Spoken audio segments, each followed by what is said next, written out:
Ineos, Erik ten Hag and Manchester United have found their man. Manchester United is moving fast to try and sign Joshua Zirkzee from Bologna. Welcome to the United Hotspot. My name is Webb. Here is a quick update on a story I started telling you about in, I think, about 3 or 4 days ago. Well, it is being now confirmed further by the people you would rely on mostly in times like this when it comes to transfers, in David Ornstein and Fabrizio Romano, as Manchester United has inquired about Joshua Zirkzee, and they are planning to attack.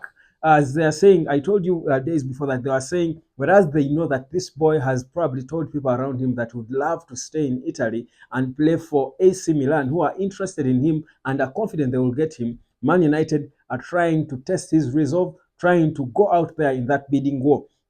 They are not afraid to go for it. Like, share, and subscribe, guys, to the United Hotspot. Let's get proper into this transfer talk now. Joshua Zirkzee might be the chosen one. United is looking for a striker to come out and partner or back Rasmus Højlund, replace Anthony Martial. But we were thinking they could go for a much older striker than the 21-year-old Rasmus Højlund. But as it looks, I think with the talent of Joshua Zirkzee, guy, you don't, I think, think twice about it. If he's available for you and you can afford him, you don't think twice about him.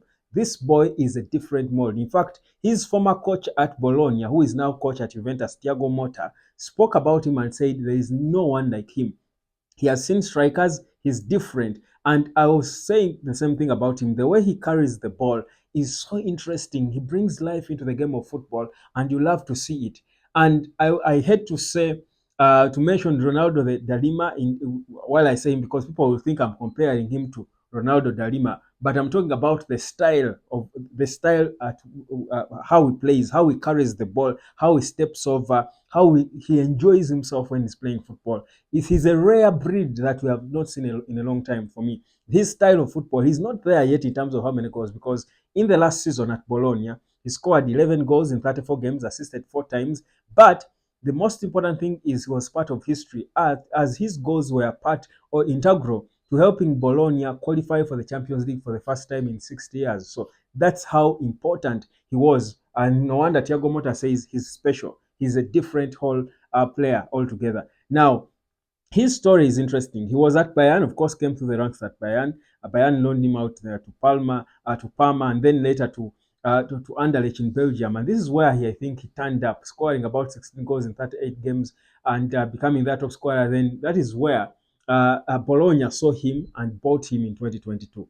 Goes out there and is scoring goals for fun. At 23, he's seen as the future of goals when it comes to the big clubs. That's why there's competition for him from clubs like Arsenal, who need a striker, clubs like AC Milan want him, Manchester United. So many clubs are interested in Joshua Zirkzee, but he said he would rather stay in Italy, and that's why there's a general feeling that AC Milan is ahead of the rest of the clubs in terms of trying to get him. Because if he says that's the club he wants to play for, well, who are we? Who is anyone to force him to play for another team? But Man United are saying we want to be part of this conversation. We are not afraid of going into a bidding war for a player we also admire. For me, I love to see this, because when is the last time Man United properly went head on in a bidding war where we are not even favorites, you would say? We are not. We are fearless. We are attacking these bidding wars. You talk about players like Lenny Yoro. United wants him. Liverpool want him. Real Madrid want him. We are still there in the conversation, and we are strong, knowing that even when we are not going to play in the Champions League, we are Manchester United, and that alone should be enough to attract a player to join us. For me, I love that we now feel the confidence, and the confidence in itself is attractive. You get the allure. That's why, I mean, even if it's girls, I'm not a girl, but what I know is that girls love guys who are confident. So if Man United is a girl, we are showing confidence. And trust you me, if rather, if Man United is a guy trying to seduce a girl, who is in this case Joshua Zirkzee, he might be moved by our confidence, because we know we are not in the Champions League,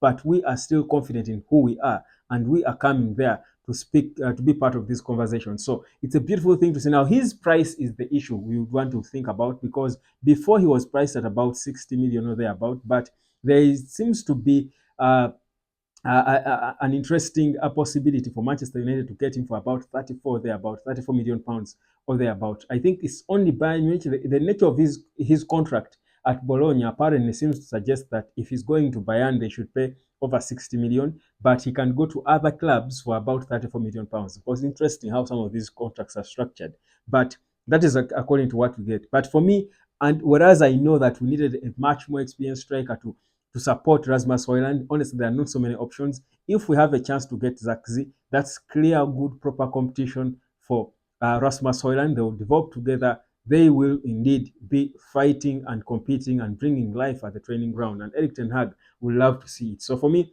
I think he's a good choice of a player for us to go for. He has got a different style. He also drops back and carries the ball, but a bit differently from Rasmus Højlund. Remember, he's right-footed. Højlund is left-footed, so that alone is a balance. It reminds you of Robin van Persie and Wayne Rooney.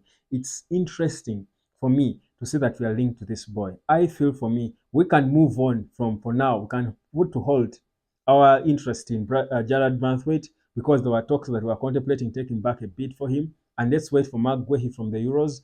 Start talking perhaps behind the scenes to Guehi and his representatives if we want a British centre back. But let's move fast to try and confuse this boy to forget about AC Milan and choose to join Manchester United. Joshua Zirkzee for me is impeccable. Yes, I know before, because of how poor, how broke we were, I was for how broke I thought we were. I was for Sahu Girassi, but honestly, 34 million pounds is not so much money.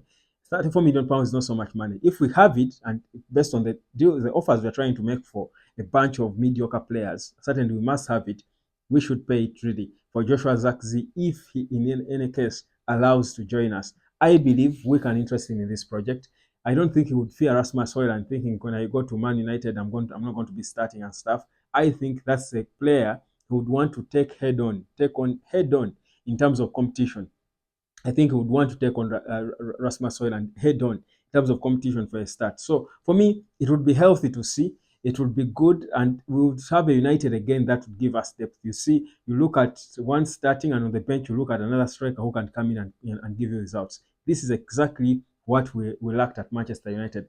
And Ineos are slowly but surely cooking it. Go down in the comment section and give me your take about this boy, Joshua Zirkzee, whether you think he should be the chosen one by Ineos. He should be the one they zero down to. He's either one to come out there and partner or be a backup for Rasmus Højlund, or even, because I may not entirely call him a backup because he's good enough to start.